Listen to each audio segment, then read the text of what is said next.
So it's been over half a year since we did our last tier list in Dead by Daylight, and in today's video, we're going to be making an updated tier list featuring all of the new killers that we missed, including all of the changes on some of the killers as well. Kings and queens, welcome back to the channel. I hope you're having a fantastic day, and we are going to be making a tier list today on DBD killers. This has been a question that has been non-stop asked to me on my Twitch stream and Discord. And when am I going to make my new tier list? It's been such a long time since we've actually made one, and a lot of folks have been making new tier lists recently, especially since Nemesis has come out, and I thought it was time to put my 2 cents in. So in today's video, that's what we're going to be doing. Now before we go ahead and jump on into everything, I wanted to let you guys know that today's video is sponsored. And today's sponsor is Dragon City. Dragon City is a free-to-play game that is available both on Android and iOS, but also on Windows and Amazon. In this, you can collect over 1,000 different dragons and build your own Dragon City. You can even breed 2 different dragons to get new ones and feed them to evolve. The cool part is you can train your dragons and take them into battle in order to make them even more powerful. And with tons of different PvP modes, you can fight against your friends and challenge other Dragon Masters. There's always several events every single week to discover new things and to play in new adventures to keep things fresh. Now, if you guys do want to support the channel and take a look at Dragon City, make sure you click on the link in the description. And if you do, you'll be getting yourself a special free reward of 15,000 food, 30,000 gold, and a very rare Thief Chief Dragon. Make sure you guys also download the latest version of the game, otherwise you won't get your reward. And again, a huge thank you and shout out to Dragon City for sponsoring today's video. Alrighty, we can now talk about the tier list and jump on into things. Before we go ahead and talk about this, I want to let you guys know that this is 100% subjective. This is a tier list that is opinionated based on, my views and the way I play Dead by Daylight, so you are more than welcome to agree or disagree. Please also note that I am not going to be rating these killers on any perks, just by their core gameplay, as well as their add-ons that they have and what they can bring by themselves. And remember, I am going to be talking about your favorite killers, so some killers I might put low on the tier list, some killers I might put high. I would love for you guys to have a lovely debate in the comments below, and let me know if you agree or disagree and what you think about my ranking and my tier list and what you agree, disagree with, etc.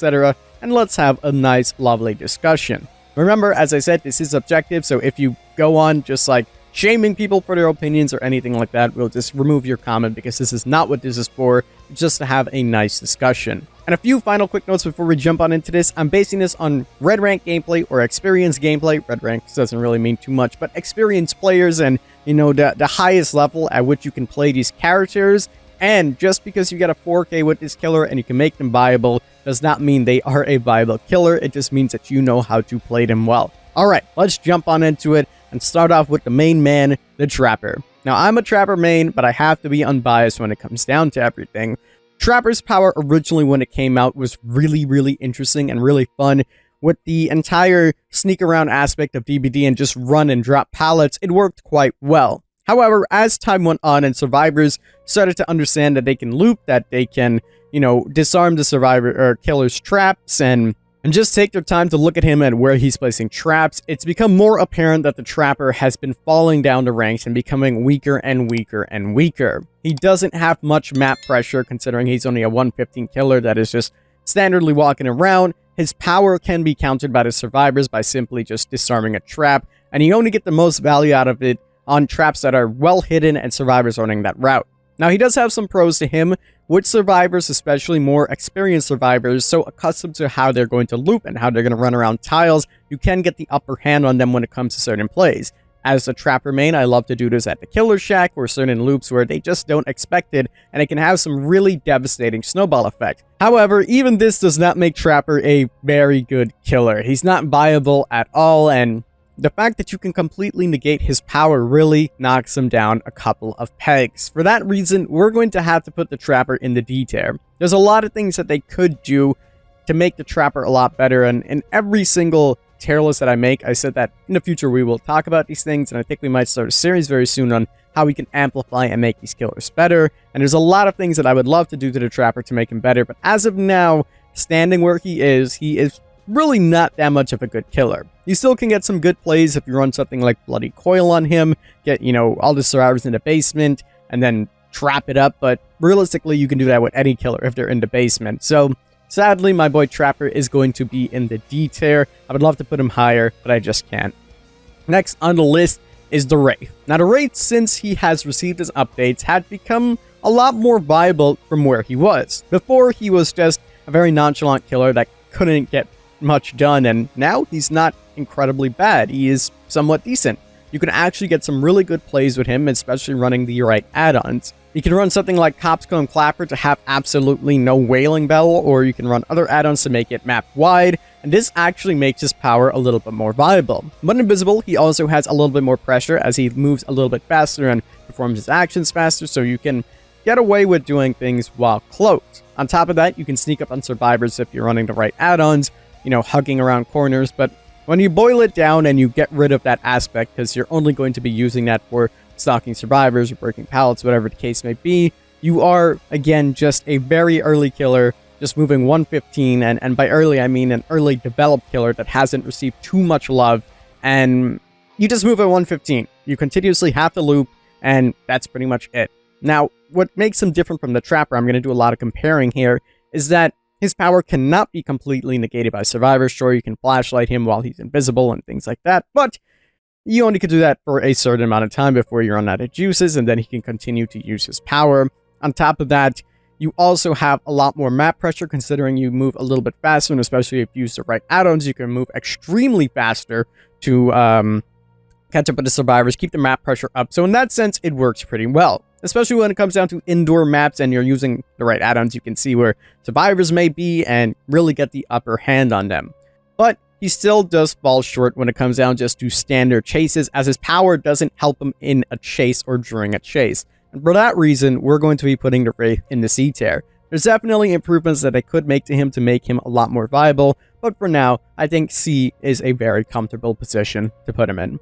Next on the list is the Hillbilly. Now, the Hillbilly received some changes a while ago that, realistically, in my opinion, weren't required with the overheating mechanic. This was Dead by Daylight's way of making it so that you couldn't, just hold your chainsaw and ride survivors and cut them around corners, but that pretty much required a lot of skill in order to do. So it basically made all those high top-level skill players that played Hillbilly not want to play him as much anymore. You still can pull these plays off and do amazing things with Hillbilly, but you're a little bit more limited. As for the average person just using his chainsaw running around the map, you will probably never see your chainsaw be overheating, so frankly, I don't know why that mechanic is there. When it comes down to his add-ons, he doesn't really have much that are really good. Sure, you can use the engravings, as most people do, and those are probably the best add-ons for him, and there's a few more in there, like the Lopro chains, that you can just break the pallet and continue going. That could make it more viable, but when it comes down to the rest of the add-ons, they pretty much suck. However, base killer, Hillbilly has what every good killer would need. He has the mobility with his chainsaw where he moves way faster and he can keep the gen pressure up. And then on top of that, he also has the ability to one-shot down you, which helps him in his chase. So if you're on top of Survivor and you're in a dead zone, or you can get an easy hit on them instead of just hitting them, you can pull out your chainsaw, get an easy hit on them, be patient with it, and knock them down pretty easily. So when it comes down to it, Hillbilly is still quite a viable killer. I don't agree with the add-ons that he has now, and I don't think that he was or is as good as he used to be way back in the day, but he still is pretty good. For that reason, we're going to be putting Hillbilly in the A tier. He is a viable killer. You can get a lot of damage done if you know how to play him correctly, and as I mentioned, he has everything that a good killer needs when it comes down to his mobility and his power helping him in the chase. Next on the list is the Nurse, and without a doubt, I think most of us can agree that the Nurse is the best killer in the game. There really is no debating, if the Nurse is not the best killer in the game. Well, I guess there is. You can talk about, spare it and give her a really good run for her money, but in my opinion, at least, the Nurse is the best killer in the game. She belongs in the S tier. There is little to nothing survivors can do against a very, very good Nurse, besides, maybe getting a good map or the Nurse on her own fault. Like if you were to accidentally overblink or underblink, that would be your own doing rather than the survivor making really good moves. When it comes down to it, you can't realistically loop a Nurse whatsoever unless she's running some add-ons to make her walk faster. And when it comes down to gen pressure, she's on it. You know, she teleports really quickly, she can keep the gen pressure up, and against a good nurse, there is nothing that you can do. There is very limited amount of things that you can do against a really, really good nurse, because every viable way that you have going against her is completely negated by her power. Now, a long time ago, they did make it so that the nurse doesn't have as extremely overpowered add-ons that she has, and obviously her blinks are charged up now, but realistically, that doesn't knock her down anything, because a good player will easily combat this. Just the other day, I ran nurse with absolutely nothing and still dominated, and I'm sure you've seen any experienced nurse players doing the same exact thing. The only time it seems that you lose as a nurse is by your own wrongdoing, or maybe RNG might not be in your favor, which kind of sucks, and that's a whole different thing in itself on if DBD is casual or competitive and RNG screwing you over.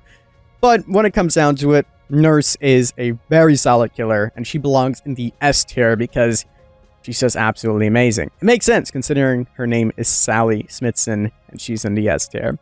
Next on the list is Michael Myers. Now I'm going to say this right off the bat, I am not a big fan of Michael Myers. I feel like his add-ons are very, very lackluster, and the only time you'll get viability out of most of his add-ons are if you're playing like a very stealthy type of killer, and you know, you want to get generator pulls from somebody and you just want to have fun.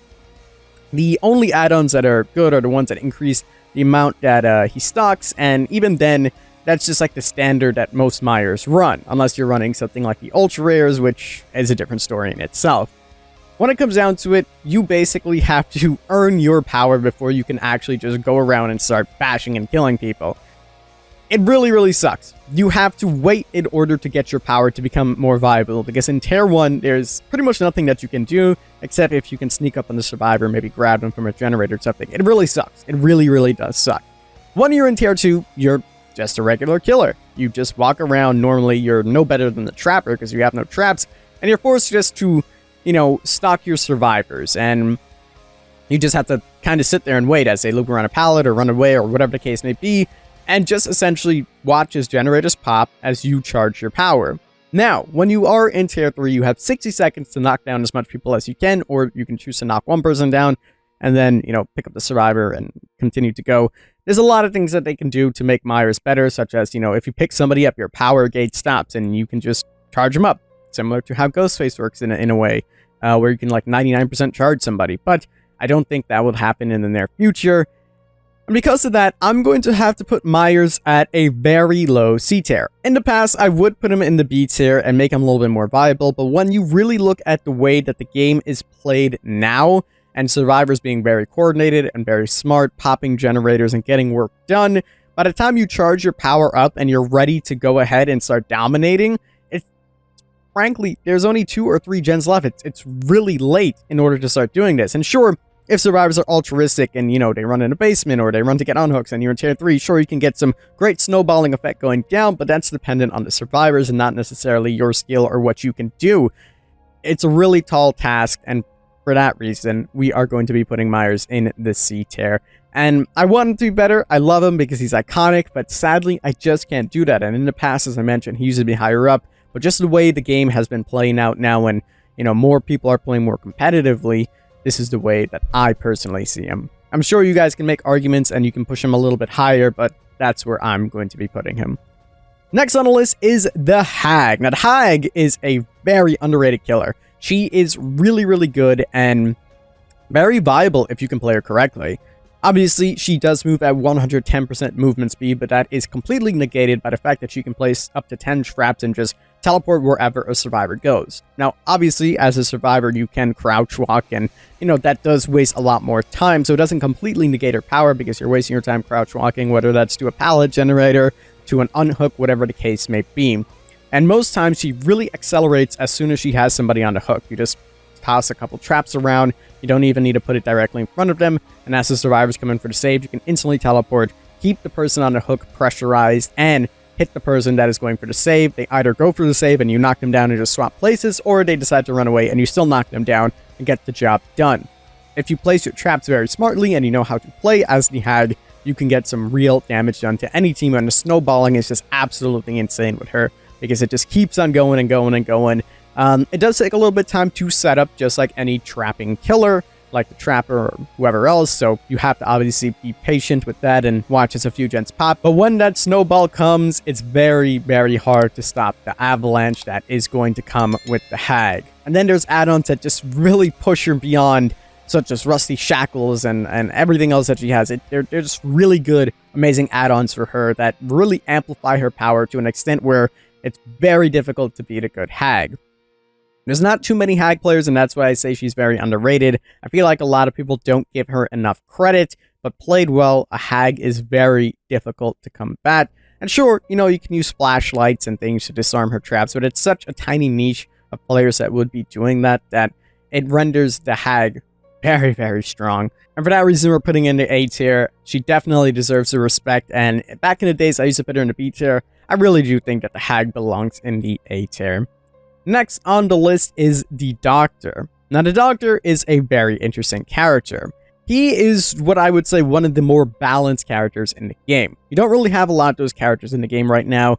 It's a good killer to get into and to learn, and you still will perform well. At the same time, though, there are things that you can do to counteract the Doctor. He might be a little bit annoying to play against, but when all is said and done, he's nothing as scary as a nurse, so to speak, or a hillbilly. He is a very nice killer and has everything that a, regular killer would need. Where he lacks in the sense of map pressure with speed, he makes up for it in his static blast, where he can blast around, figure out exactly where survivors are at, and go for the next chase. If you're in tier 3, you can't work on generators, so it helps you with the generator times. And when it comes down to pallet looping and just looping in general, he can shock you with shock therapy, and you won't be able to drop a pallet or vault a window, which can help him in his chases. So, fundamentally speaking, he has everything that a good killer will need.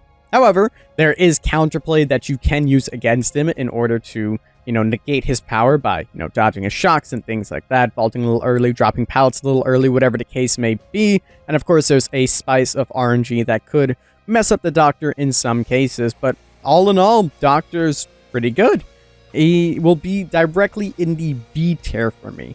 I think he's a good killer, but as I mentioned, when it boils down to it, he still is going to be chasing you like a regular killer. He's going to be running around, and you're going to get your standard chases as you do with, people like the Trapper and the Wraith. And while his power does amplify him a little bit more, it still can be counteracted, so he's not anywhere higher like in the A tier or something like that, but definitely a solid B tier character, and I think most of us can agree with that, unless you're a Doctor main and you might think he's A tier, which by all means.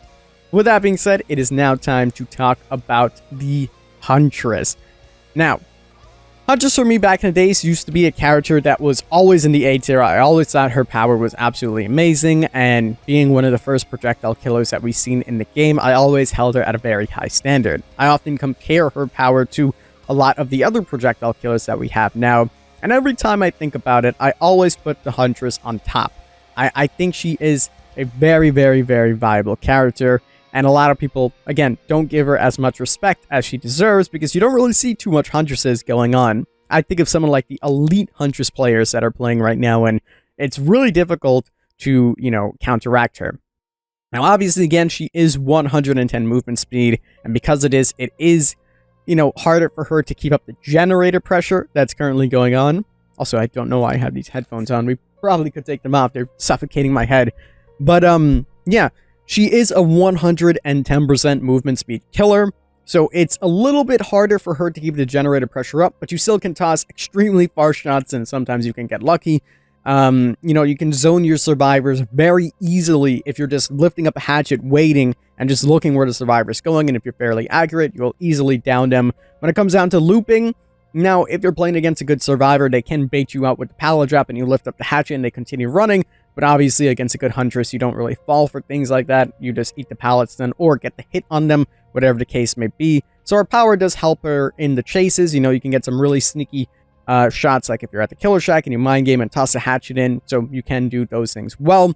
But again, if you're out of hatchets, you have to go and reload. You are, again, 110% movement speed. So if someone just get a good amount of distance on you, it can be fairly difficult to catch up with them if you don't have an accurate shot on them. But all in all, I'm going to have to give the Huntress a strong B+. I think she is very viable, and with practice, you can make her a very, very good killer. I'm not necessarily going to put her in the A tier because I feel like the characters in the A tier could really do some damage if played correctly. I don't think she's up there anymore with this, meta that's currently going on in this day and age where, people are cranking out gens very quickly. It's very rough for the killers that are just 110% movement speed, but she still is viable when it comes down just to a normal situation, and you're just, chasing a survivor and getting them down quickly. When it comes down to basement pressure as well, or hook pressure, she has it, and again, for that reason, she's in the strong B+ category. Next on the list is Leatherface. Now, Leatherface is one of my favorite characters to play because he's absolutely just so fun. And I'm so happy because back in the days, he used to be a killer that was all the way at the bottom, just like Freddy, and they gave him the whole kitchen sink. They threw it at him, and he became a lot more viable. So much so that he is one of the more viable killers in the game. His power is absolutely amazing. You can knock down multiple survivors, and you have a very long distance to actually hit them. You have 3 charges in order to hit your survivor. So if they're looping around something, you either get the pallet stun, or the break of the pallet, or you knock them down. Obviously, if there's multiple survivors around, you can also knock down multiple people. If they're in the basement or if they're going for an unhook, this makes it very easy to do something like this.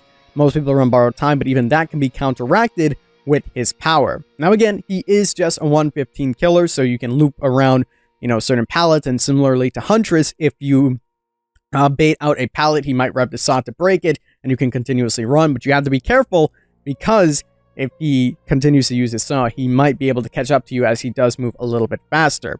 Now, obviously, you can bump into things, but that will be on your own downplay and your own fault. If you are bumping into things, you need to know how to use your chainsaw, but survivors can try to use that to counteract your power, so there's a little bit counterplay in that sense.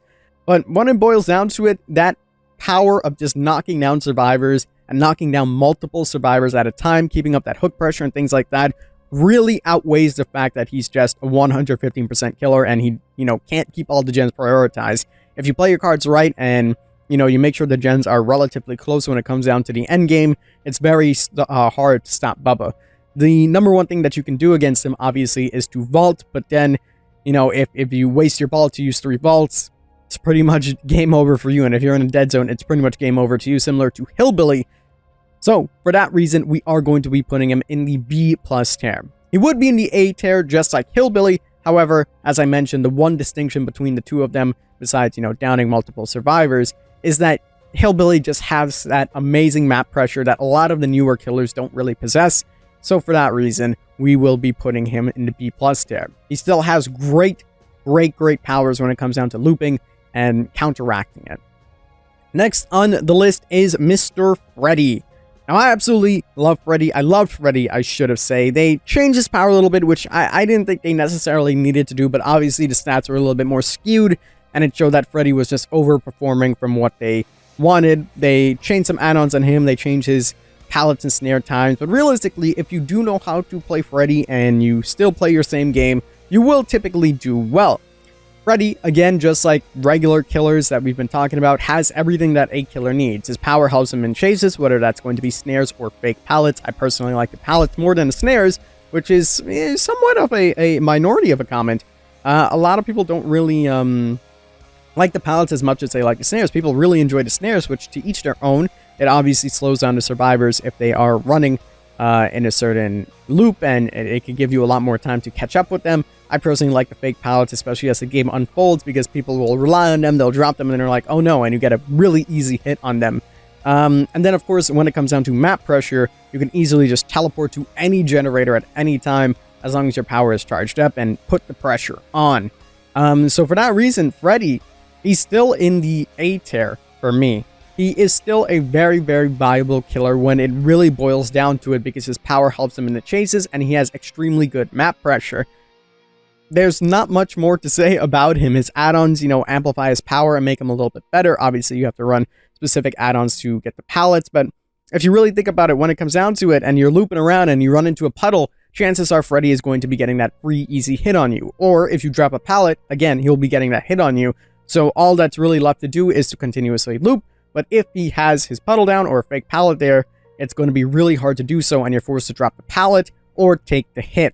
And then, of course, as soon as he does this and puts you on a hook, he instantly can go to a generator that's being worked on and then counteract that. So for that reason, Freddy is in the A tier. Next on the list is the Piggy. Now, the Piggy is a character that I always want to hold near and dear to my heart, but realistically, the devs need to show her a lot of love. The Pig has always been a character that I played and I just never seemed to do extremely well. I still get my 4Ks, I still do good, but you have to really work for it because her power isn't the best. It's 100% RNG based if you place a trap on someone's head, and realistically doesn't mean anything because the chances of you popping someone's head with a trap are very, very small. The only add-ons that I typically run are the combat straps or anything that can help my dashing attack, and even then, by the time you go into a dash, if someone is looping and you're trying to, mind game them, a smart survivor would simply just run away from that loop and then your dash will be completely negated. If they do choose to continue to loop, which most survivors don't, you can, sometimes mind game them. It's like a 50-50 if they go the right way or the wrong way. Obviously, there's great Pig players out there that can make her a lot more viable, but boiling it down to what she really is, her power kind of sucks. She has no map pressure as well, considering she is a 115 killer, and if you go crouch, you move even slower. The party hats do nothing. You can simply just go to one of the 4 boxes, or 5 if she has extra with the add-ons, or 2 with the add-ons, and get it off really quickly. And then when it comes down to it, you also can just escape at the end if it's placed a little bit too late when the generators are popped. So again, that's another nerf on her that they created not a while ago. And yeah, then when it comes out to crouching, realistically, just run away. You also have that big audible roar that happens, so it's really easy if you're just trying to be stealthy as is and not really try to mind game anybody, so people just run away, and when most people are running sprint burst, your power is negated. So for that reason, we are going to be placing the Piggy in the C tier. I want to give her more love. I really hope Behavior gives her more love because she is quite a viable character. Sadly, she is in the C tier for me. The next killer on the list is the Clown. Now, the Clown received an update not too long ago where he now has his yellow bottles or piss bottles, whatever you want to call them, that, amplify his speed. And I found that if you run the purple add-ons that make it so that you can see where the other survivors are at, or any survivors are at when you're, moving faster and you keep tossing these bottles, it can help a little bit when it comes down to some of the map pressure that you have. You can move a little bit faster. You can even use this if you're carrying someone and, walk a little bit faster while carrying them, maybe get some hits on people. But realistically speaking, Clown is just Clown. He's always been the same. Even with these bottles, it doesn't really help his power all too much. Of course, the purple bottles can slow down the survivors, and similar to Freddy, they can slow survivors down when it comes to loops, and yes, it does help in those situations.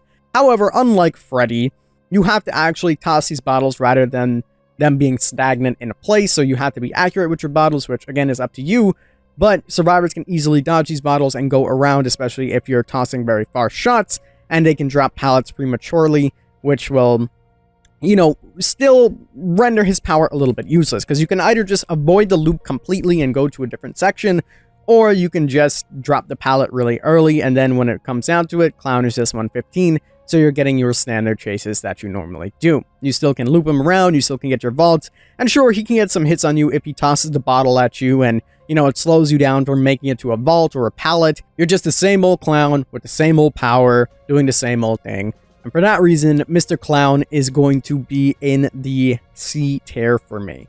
I again, wish Behavior would do a little bit more when it comes down to maybe his add-ons. At a point, it was okay when he had the bottles that made Exhaustion obviously not the funnest to play against, but it did make it so that you can, wait out Dead Hard or get rid of Dead Hard completely and some other perks, but Clown is just Clown at the end of the day. I don't think there's much more of an explanation needed, and sure, you can make him viable, as I said, but for me, he's going to be in the C tier.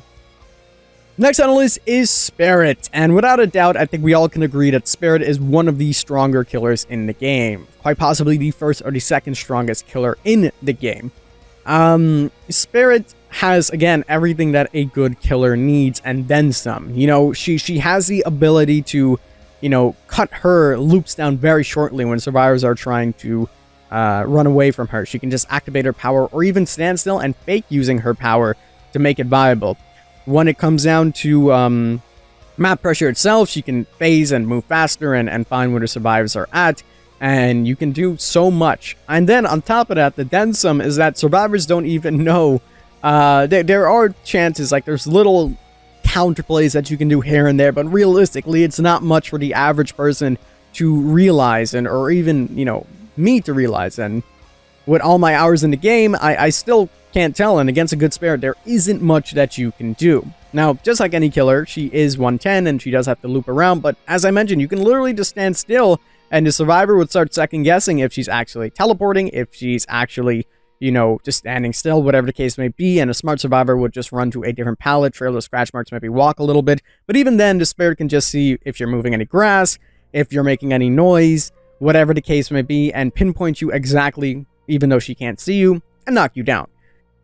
She has everything that a good killer needs, and then some, and for that reason, we're going to be putting her in the S tier. I'm sure you guys all know where Spirit would have lied on your tier list. Maybe some of you guys had her in A, maybe some of you guys, you know, debate that she's not better than Nurse, or is it better than Nurse? I'm not here to debate that. I'm just here to say that the Spirit is one strong, badass killer. Next on the list is the Legion, and speaking of strong, badass killers, the Legion is not a strong, badass killer. They're quite the opposite of that. I've never, ever figured out how to properly use the Legion powers, and sure, yes, of course, you need to stab people, and especially if they're grouped up together, stab them, and get your power going, and knock somebody down, but realistically, the way my Legion games go, at least for me, is that I found maybe one person, they're never in groups, and if they are in groups, they always have exhaustion perks like Sprint Burst, which makes it so difficult, or they run to a loop, and, you know, you might get a stab in the first person, and then you have to completely leave that person that you just injured, which they have to mend, which obviously gets you some time, so you can opt in to chase them, but if you still chase them, they're just pretty much injured, and you just have a standard chase, and if you don't, you can run to a different survivor, which probably by then are by a vault, or a pallet, or whatever the case may be with their exhaustion perks, and you have to stab them, and then you rinse and repeat this process, but by the time that happens, everyone just groups out because they know they're playing against a Legion, not to stay in groups. And then they pretty much refuse to heal as well, considering, you know, you're just a regular killer running around at that point, because your power helps you, you know, and not at all. Like, even if you're injured and you go into your power, it does absolutely nothing, and it really, really does suck. It really, really does suck. And I'm sure you can make Legion viable. You know, maybe you can get the deep wound timer to go down a little bit more and get the killer or survivors to die a little bit faster. But realistically speaking, most games, you spawn in as Legion, you hit somebody with your Feral Frenzy, everybody runs away, you can't get the second hit. Or if you do get the second hit, you then have to commit to one of the chases because you won't be able to make it to somebody else. And then you're just in a regular standard chase. I'd rather play Trapper at a point like that because your power is completely useless. And sure, you can get some map pressure by using your power and running to somebody, and if you stab somebody, you know where they're at, but that information means nothing if you are just going to be chasing them normally. And for that reason, we're going to be putting the Legion in the D tier. I just don't like the Legion. Maybe I'm a little bit biased, but it is what it is. It's a subjective tier list after all. Next on the list is the Plague. Now, the Plague is another balance killer, I would say, in the game, similar to a Doctor or some of the other characters we're going to be talking about soon. I would say that she is a pretty balanced character. With the patch that they made, where she now has a automatic Vile Purge ready to go at her disposal, and if you run something like the Apple and you always have that going, it negates the ability of the survivors to just remain injured if they are infected and just carry on doing what they do. Similar to Legion, she does have to infect the people, and then her power is completely useless if you're just using her standard power. However, unlike Legion, she has a second part of her power where she can go into Vile Purge and she can knock some survivors down. Back in the PTB, when she actually moved faster than that, was a very, very crazy sight to see. For a long time, the grievance that I had with Plague was that people can literally refuse to cleanse and you're just a regular killer, rendering her just as a Legion. But now with the add-ons that you can use, or you always get to use those add-ons, but now with the add-ons plus the base that they've given her, it is quite nice. I always said it would be amazing if they gave her ultra rare, where every generator pop, you automatically just got it. It would be quite nice. But for what she is right now, she's pretty balanced. You are doing your standard chases as you do. You can infect survivors and obviously your projectile, so you don't need to be right on top of them. So you get them injured. You know, if they refuse to heal, you can get your power later on, and you can easily just knock them down. And even if they are fully healed up, you can, you know, puke on them, and as soon as you do, even if they get some distance, your Vile Purge does have a good, pretty decent range, and if you're at certain loops as well, she can just vomit over it and knock you down at some loops. If you're at a regular loop where you have walls in the way, she still can get some very tactical plays on you. But again, as I said, she is just a regular movement speed killer. You still can get some good loops in on her. You can still refuse to heal, and even if she gets her power, you can avoid it for 60 seconds or stun her out of that power, and that's why I think she's balanced. She has enough counterplay in order to go against her to make her, not as strong as she could be, which, again, you would have to avoid that as a killer, but she also has good upplay to her and good upside to her, and I think she's just a really good balanced killer. For that reason, Plague is in the B tier. Next on the list is Ghostface. Now, Ghostface is a very interesting character, and I think Ghostface, over time, has been one of the killers that people have been knocking down a couple of pegs, and I respect it. I respect the opinions on other, but I think that Ghostface is still a pretty viable character when using the right add-ons and using your power correctly. If you are playing on any map and you just use your power, lean over, you can get survivors pretty quickly to being exposed, and with that, you then have to chase them as a normal killer, but most players tend to freak out when they are exposed, dropping pallets prematurely, not taking as much calculated risk, because they know they will be down in one hit. And this fear that Ghostface brings is very awesome, because it makes it so survivors constantly, play a different game. If the survivors are obviously smart and they don't really care about that because they know they're not going to be getting hit anyways, it is a much more tall task, because at that, you are just a 115 killer. You're a regular killer doing your thing. Obviously, you have the powers of stealth, as Lumi puts it in her videos, to go and to knock these survivors down and maybe even, grab them from generators. But survivors are going to be very aware, and they're going to have their awareness up when they know they're going against Ghostface. So that really doesn't work too well. You still can get maybe some sneaky hits in, or if someone's on the hook and you want to be around, sure, you can use your power there as well. The thing that I do like about Ghostface is that you can pretty much 99% everybody that's walking around. You can 99% them from being exposed, and the next time you see them, you can easily just use your power, catch them in a dead zone, knock them out really quickly, and that nice one-shot ability just makes him an amplified trapper or wraith or whatever you want to compare him to. That's just a regular 115 killer, even maybe clown, because you have that exposed side on you, and that really carries a lot of where we're going to place him on the tier list. But again, as I mentioned, he's just 115 killer. He doesn't have any map pressure whatsoever, so gens will still be popped, and when it comes down to the 1v1 chase, you still can just loop him normally because his power necessarily doesn't help him in the chase unless you're exposed and you panic. But that is up to the survivors, and if the survivor doesn't do that, then there's not much you can do. For that reason, we are going to be putting Ghostface in the B tier. I think he belongs in the B tier. Back in the days, I used to put him a little bit more high. The issue that I have with Ghostface is that his power is too finicky. There's been moments where I get kicked out of my power and the person's like behind a wall, which sucks. And then there's times where the survivor's looking at me and I can still just expose them. So with the power being so finicky and all over the place, it's hard to accurately put him on a good spot on the tier list and make a good stance on him to either defend or, berate him or whatever the word might be. I can't think right now.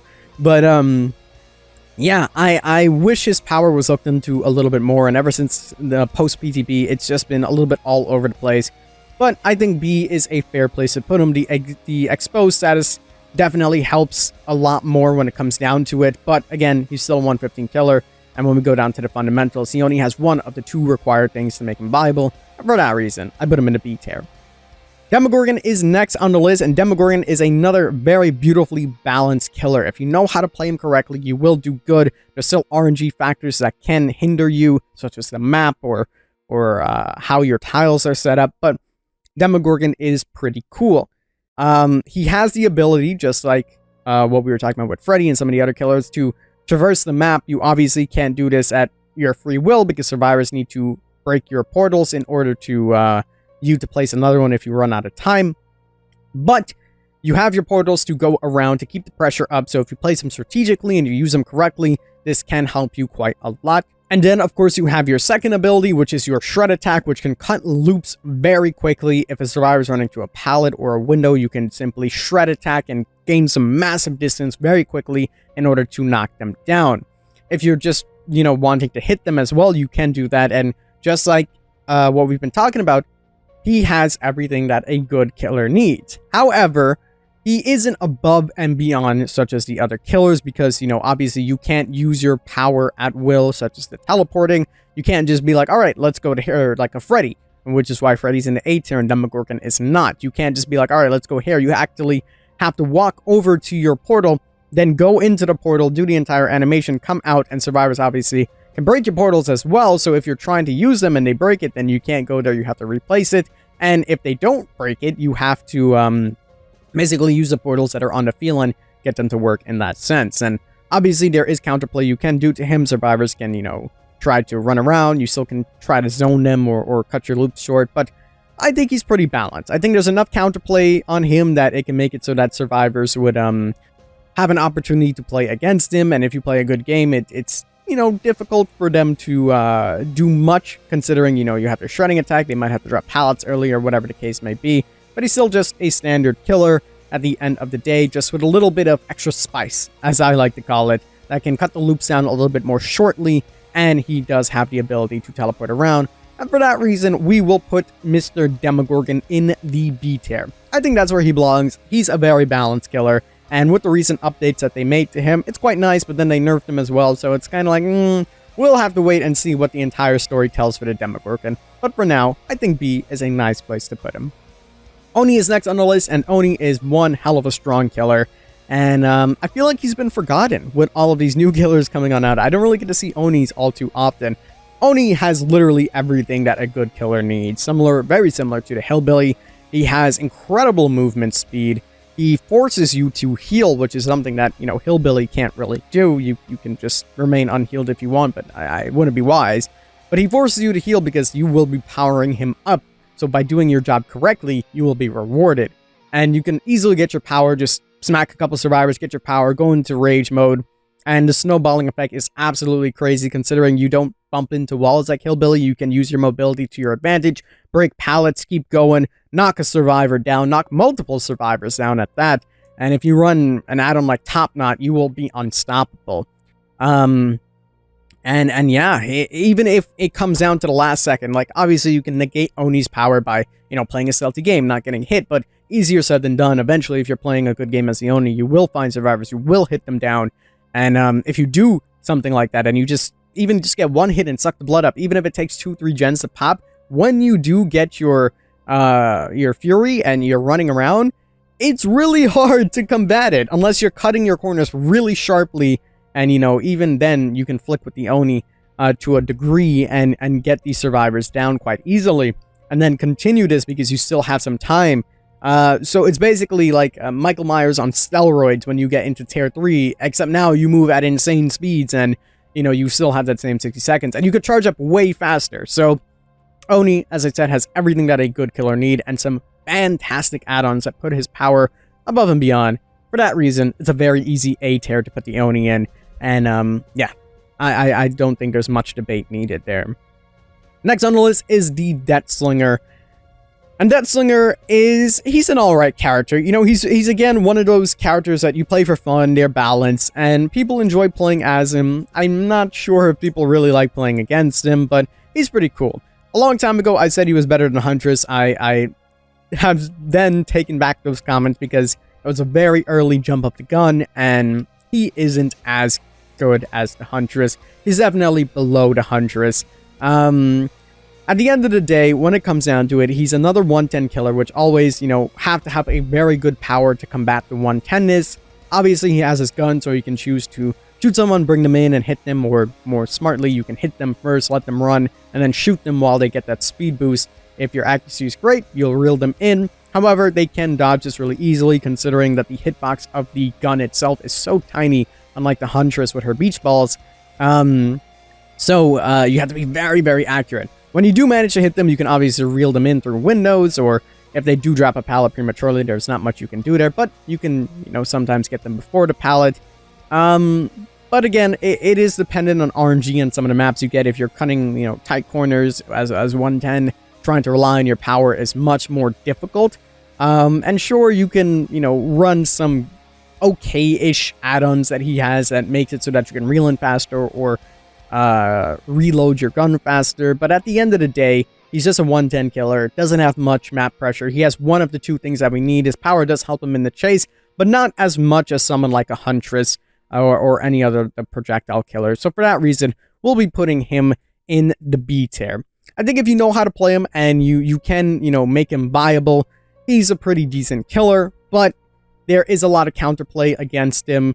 He doesn't have that map pressure as some of the other killers do, such as like the Oni, as we just mentioned. So he is in the B tier for us, and I don't think you guys would disagree with that as well. Next on the list is the Executioner, or Pyramid Head. And Pyramid Head is a very, very viable killer if you know how to play him and to do well. He starts off with his Rites of Judgment that you can just go into the ground and walk around, and survivors are either forced to crouch walk through this or to actually walk through this. When they do, you know exactly where they are. Obviously, he doesn't have the ability to, run around the map as these other killers, but what he lacks in that, he makes up with in cages. He pushes you halfway across the map, which forces survivors to go halfway across the map to save you or wherever the cages spawn, and that can buy you some beautiful time in order to knock more people down. Then he has his Rites of Judgment, where if you're at a loop, at a window, he can easily just zone you or take the hit on you if you decide to commit to it, and you can easily knock them down. So when it comes down to anything, not to mention because it goes through walls, you can literally just knock people down very, very easily, especially if you are playing a very good game. So it completely, just demolishes looping if you can play him correctly. Obviously, if you're doing like an uphill battle or a downhill battle with stairs, you won't be able to do much, but if you have accurate strikes, you will do very good. You can knock survivors down very quickly, and then send them quickly to the cage if they are infected with your Rites of Judgment, or Trail of Torment, I should say. And not infected, tormented, if we're being technical about things. And then obviously, you negate some time as well, where you can just get Final Judgment, knock them out the game very quickly with a quick Mori, so it helps quite well in that sense, and it makes up for the fact that, he doesn't have extremely intense map pressure like these other killers. So you can pretty much negate looping if you do it correctly, and you also can torment survivors, know where they're at, keep that information in your head, and if you have someone hooked, you can put it around loops and around them, and get more and more survivors tormented. And it just works out quite well, because you're always getting information, which, helps with the fact that you're not actually a faster killer and putting up insane map pressure, and you can put them in cages all across the map. For that reason, we are going to be putting Pyramid Head in the B+ tier. I think he's a very viable killer. Once in practice, you'll be able to do some really impressive plays, and when it comes down to strong loops like the Killer Shack or things like that, there isn't much that a survivor can do if you are playing a very good game. Next on the list is the Blight, and Blight is a character that I absolutely love. I've always loved the Blight. I always loved the Blight. Even before they changed his FOB, I always thought he was a fantastic killer. He has literally, again, everything that a good killer needs. He has immense map pressure. You can literally go flying all around the map at any time. You can obviously flick with him as they've changed it a little bit now, and you aren't able to do it as much, but people still do. You can get some insane hits. If you use your power correctly, you can completely negate loops just because of the sheer speed that this guy has. The map pressure is there. It's insane. His power, if used correctly, can cut off loops so quickly and so devastating. And if you manage to make it to that pallet, he can just break it right in front of you and just get the easy smack on you. Blight is absolutely fantastic, and he's one of the most fun killers that I have played in such a long time.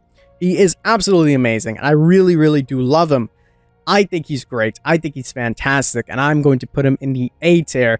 Now, back in the days when he just came out, I put him in the B+, but after learning him a lot more and seeing the potential that you can do with him, he's definitely higher. And some might even argue that he's in the S tier, being one of the best killers in the game. I wouldn't put him all the way up there because there's still counterplay that you can do to him. Like, you still can get loops and still can vault, and, he can have those near misses. But again, that's up to you as the player. So if you play him to the max potential and you're not missing any shots, it's so difficult to combat him. It is very hard to do if you're playing against a really, really good Blight. And with some of the add-ons, like the ring add-ons that you can run on him, you can just hit somebody and instantly start charging up again and running, and just the amount of speed is fantastic. I just love the Blight so much, and this isn't coming from a biased standpoint, it's just how good he is. And I think people actually do enjoy playing against him because it does take a lot of skill to play a very good Blight game, and I think people respect that. So we are going to be putting Blight in the A tier. You're welcome to disagree, but I personally think he belongs there. Next on the list is the twins. So this is where our previous tier list stopped. We never really got to this point in time because the twins were never out.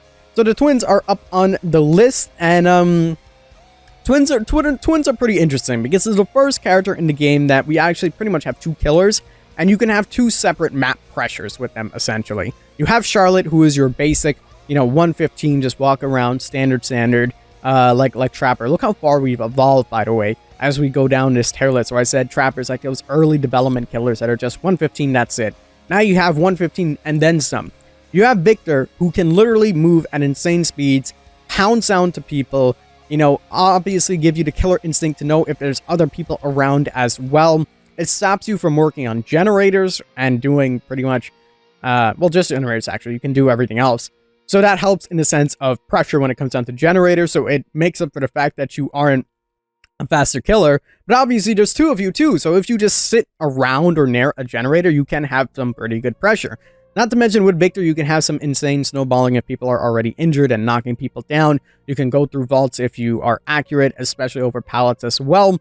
You can, catch people in lockers, do whatever the case may be, and get some really devastating plays. Now, twins, I feel like, are a very underrated character in the game, and people don't give them enough respect. They think that they're boring or that they're not viable, but I find the twins very viable if played correctly. I'm going to be putting the twins in the A tier. I think they are really, really good and really deadly if you know how to play them. And with add-ons that help Victor, such as Toy Sword or whatever the case may be, there's a lot of things that can benefit them and amplify their power even more so than that. Now, behavior have given a lot of changes to Victor as well, specifically where it's like if you pounce and knock a survivor down, I believe it's like 8 seconds now or 5 seconds. I don't remember the numbers off the top of my head, but they definitely made it longer so people have an opportunity to kick him and to get rid of him just because of how strong he's been. He's been an absolutely good killer, and they just make a very deadly combo. And as I said, he belongs in the A tier. Next on the list is the Trickster, the main man himself. Trickster is a very interesting character. I want to love the Trickster so bad, but it just reminds me of the Legion so much. Not in the sense of their power, but just the way they are. I just can't wrap my head around the Trickster, and I want to love the Trickster. He's so cool. He has an amazing, aesthetic. When it comes down to power, I don't think he's that good. I see people that can make him viable. There's some great add-ons that you can run, and if you're accurate with your blades, which is a very tall task, like if we're using the ultra rares and things like that, you can get some things going. But when comparative to another projectile killer such as the Huntress, why would I choose someone like the Trickster? Whereas if someone drops a pallet, I can just hatchet him, get an injured state, but as Trickster, I have to hit 7 blades into them. I personally would change that to 5 blades and even make Ricochet base, but yeah, I just don't find it enjoyable when I have to hit a survivor so much. Now, if you are at loops that, the Trickster can see straight over, you have 60 blades to have fun with and just to go crazy on a survivor. And when it comes down to using main event, I wish it was toggable and you can use it or even like, 30 seconds after. But no, it happens at a point where it's never convenient. And if you use it to its full potential, the most you can get if 2 survivors are just running in a straight line or something like that, or maybe 2 downs at most, because obviously you'll be missing some blades because of the high speed that he throws them at. And there isn't much survivors can do there. But when it comes down to it, he's just 110 killer. Loops are just standard. His power can help him if you can get line of sight of the survivors. But if not, then that's pretty much it. You can just gen rush him and there's not much he can do about it. And sure, you can toss blades halfway across the map and maybe get some hits on them, but after a while, that also gets negated. If survivors just stand still, there's counterplay in that sense.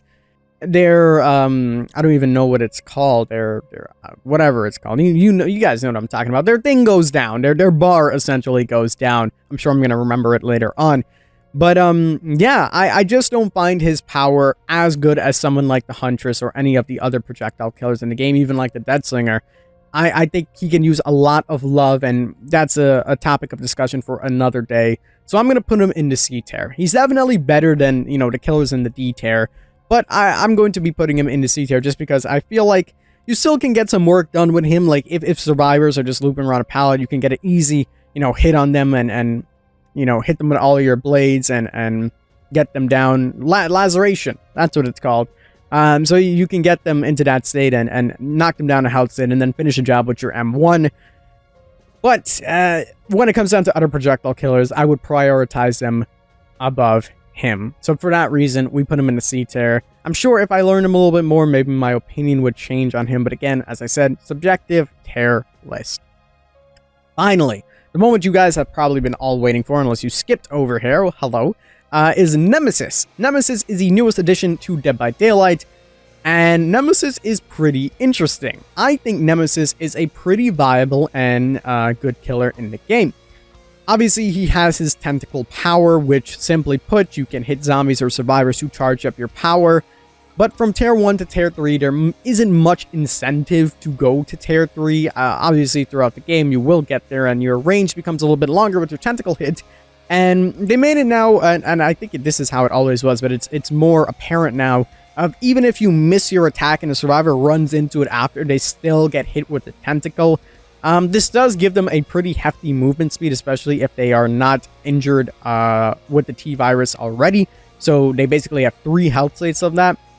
But when it comes down to windows and pallets, you can use this to actually hit them over it, making that, a little bit more negated. You do need to get line of sight of this, but, it's alright. It's alright, because you typically will get your line of sight and get that hit in when need be, when you're in a chase. And if they're making it sort of pallet similar to Demogoron, you can simply just pull out your tentacle and hit them. Same like Demogoron, you can open your mouth and shred them. So it works quite well, and of course you can break the pallets too, so it's very similar to Demogoron in that sense. Now when it comes down to his zombies are really annoying for the survivors, and they actually aren't as bad as I thought they would be. They obviously walk around and they sometimes can get stuck, and, I'm sure they will fine-tune that eventually, but the zombies can keep you off from, not working on generators, and if zombies are close by to a hook, to a downed survivor, or if someone's wiggling out, or anything like that, they can quickly snap onto someone and knock them down if they are already infected with the T-Virus. So it does help. It pushes survivors off of generators too. If they spawn correctly and they're working on gens, they have to forcibly kill them and waste the pallet, which is crazy, because pallets are really great for survivors, or they have to flashlight blight them using juice from their flashlight. So zombies actually do a little bit more. They're actually kind of decent for AI. Nemesis, again, where he doesn't have the movement speed, he makes it up for in, map pressure. He makes it up for in the zombies. And when it comes down to his power, he has like the hybrid of the Demogoron, where he can just, hit you and can hit you pretty well. Hit you over the pallet, and it's pretty damn awesome. I think we are going to be putting him in the B+ tier. That's where I personally think that he belongs. I think it's a little bit stronger than Demogoron, and I compare him a lot to Demogoron. A lot of people compare him to the Executioner, but I think he's more so like a Demogoron with the shred, because you have to be, fairly accurate. You don't have to be 100% accurate, because the survivors can run into it afterwards. But what's different from him and the Demogoron is that his zombies just walk by themselves, and they're intelligent AI, not super intelligent, but they're intelligent enough to get some progress done on some of the survivors. And they also give you information. Let's not forget about that. If they put their arms out and they start running, you know that a survivor is there, similar to the doctor's holograms, or whatever they're called, illusions. So you know that survivors are there, so you can accurately pinpoint where the survivors are and then go there knowing that they are around in that general location. So it works quite well. And then, of course, there's some add-ons that make his zombies a little bit more viable. Realistically, his add-ons don't do much. There isn't an add-on that I found that I'm like, wow, this is a game changer, like Top Knot and Oni. But, yeah, I think he's pretty damn viable, because if you're, forced to vault or forced to drop a pallet, there isn't much that you can do. And similar to Huntress, you can kind of zone survivors into your hits, and it works quite well. So for us, Nemesis is in the B+ tier, and that, my friends, is going to wrap it up for this video. I hope you guys did enjoy. If you guys watched all the way through, I appreciate it. This has been probably like an hour-long video. So we've been sitting here in an hour. Nothing like Otts talking for like 8-10 hours a day, so I can't even say anything. But, a good talk nonetheless, and I would love to hear what you guys have to say, and if you agree or disagree with me in the comments down below. whether you think that these killers are good or are they bad. Do you agree with the tier list on if they deserve to be in the categories? I would love to hear what you guys have to say. But my friends, that is going to wrap it up for this video. Our contest, by the way, is officially done, so thank you for all of the submissions. I really do appreciate it. We got some really cool stuff. Membership for YouTube is now open as well, so shout out to the members. If you guys would like to join the membership, the link is down below, and you'll be able to get some exclusive content there. And again, shout out to our sponsor, Dragon City. Make sure you guys go and check them out in the link down below and show them some love, because sponsors do help out the channel. But my friends, that is going to wrap it up for this video. I hope you guys did enjoy. As always, I'm the King. I tip my crown to you guys, and we'll see you in the fog.